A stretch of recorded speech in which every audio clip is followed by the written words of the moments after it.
So for us in the ISBHF, the International Street and Ball Hockey Federation, we are very satisfied with how the event has been going. Every tournament that is held in the Czech Republic within the cooperation with the Czech Ball Hockey Federation is very well organized, very well structured, and that's been a tradition that's been going on for many years. So we always look forward to events in the Czech Republic, and this is no different. You can see that the players, the coaches, the staff and the referees looked forward to coming back after the pandemic, where we didn't have the junior tournament for a long time, and you could see that they're very much enjoying the atmosphere here, making connections between each other, and I think that's what makes this tournament very beautiful and a festival and return to ball hockey as it was pre-pandemic basically. I would split that question into two. So the first one's probably where the ISBHF as an organization is, and I would say that we are at a time where we begin initiatives, and we need to put the right people in the right positions and structures to move the sport forward in terms of development in particular. And I'm talking European countries, for instance, where we'd like to see more attendees and bigger impact being made there. And then the sport altogether is in a position where we need to go into the new phase.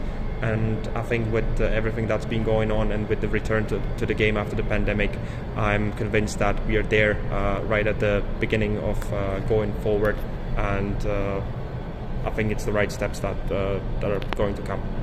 I have to say that we've been impacted a lot. We have to consider that we are a fully amateur sport. So most of it is self-funded, and obviously when you look at professional sports, they were able to play their events in bubbles or get some exemptions in terms of holding international events. We weren't able to because the conditions and the regulations were different between nations, the travel restrictions were different between nations, so it was very difficult to put something together and have an international event at the scale we'd like to have it at. And so for us, 2022, with the men's and senior world championship, the men's and women's, and now the juniors, makes a very significant step forward, and we're very glad that we are basically to a state where we were prior to the pandemic. But obviously it has slowed us down as an amateur sport, yeah. So the key for development and getting more nations to our events lies in Europe, and we were able to see that here, where we had Hungary as another nation that has joined in the under 14 category, but that under 14 category will lead into under 16 and then 18 and eventually grow up. So that is the first positive step that we are taking. And we also have Finland, who is a very strong nation, and they were successful, for instance, at the 2019 Men's World Championship, where they finished second. That was in Slovakia, and they've already made initiatives and put together an under 16 team. That was just before the pandemic, and then the pandemic obviously slowed them down as well. But Finland and Hungary and the other European nations are key to our growth in the number of participating nations, but also growing the sport altogether. So I don't think that ball hockey in its 3-on-3 or 4-on-4 forms is a competition. It's a different format of the game, and in that sense we also look at the alternative formats and how to best utilize them internationally. So before we make any key step forward, it's important to consider, because these formats also depending on the region. Okay, so 3-on-3 is a big thing in Quebec, Canada, for instance. So before making that decision as to how to hold a tournament, where to hold a tournament, it is key to understand the critical aspects, the critical concepts.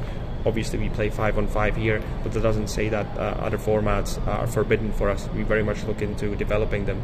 And in terms of floorball, floorball is a predominantly European sport, although I understand there's initiatives to grow it globally. But for me, ball hockey is naturally more connected to ice hockey. It's a very similar sport, and I think it serves as a very good complement of ice hockey in summer, being that preparation for ice hockey players. So I would see that connection maybe greater than competition from floorball. Okay, so I wouldn't necessarily say that ball hockey in Switzerland is on a decline. I would say it's stagnant at the moment. And we had the ISBHF board member from Switzerland, Christoph Kershaw, in here. And you would agree that in Switzerland, the pandemic hit hard on Switzerland. It was one of the nations where the competitions weren't finished for two years in a row, which has impacted both senior and particularly junior participation. So Switzerland is currently at the point where it needs an impulse to go forward, and I think very many people in Switzerland are aware of that. And in a way, I'm very glad that they will be hosting the next men's and women's World Championship in 2024 in Visp and Raron in Switzerland, and I think that could be a great catalyst in moving the sport forward in the nation.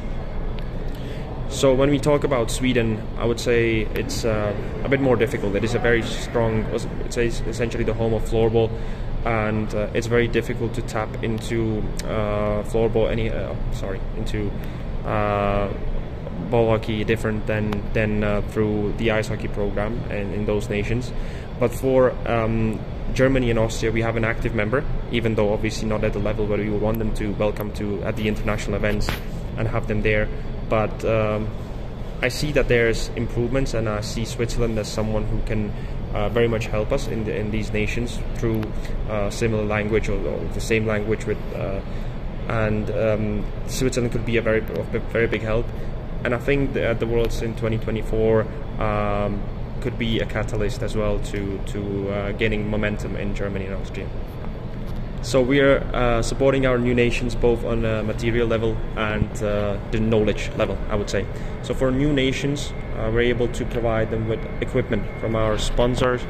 We are able to provide them with referee certification. We're able to offer them the coaching experience that our developed nations have, and this is something we do for our new nations.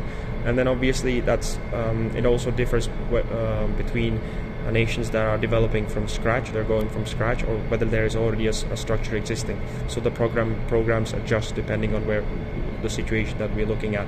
For instance, I'll take Hungary as an example here.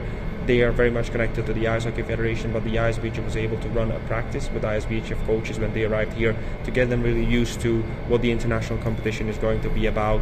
And I think that helped the players and the coaches a lot to understand where they stand.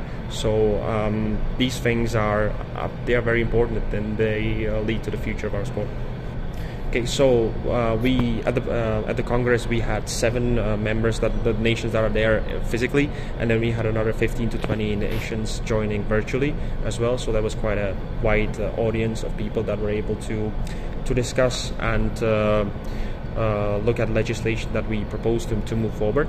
And I think the predominant topic of it was taking the sport to the next level via developing in new nations, and what we can do in order to move the sport forward, and what are the avenues.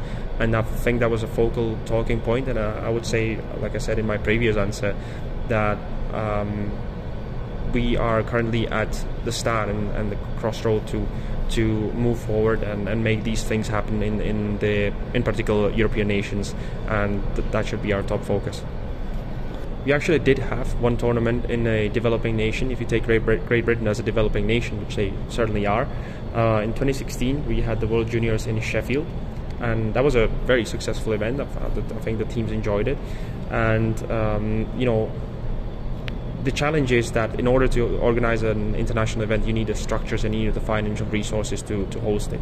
And we have strong nations who are able to put these events together, but then it's difficult for the other nations to organize an event at the scale that is required. But in terms of Great Britain and maybe other nations, the ones that I've been talking about, there's very much initiative of taking ISBHF events to there, and I think it will not take very long until we see another ISBHF event taking place in Great Britain.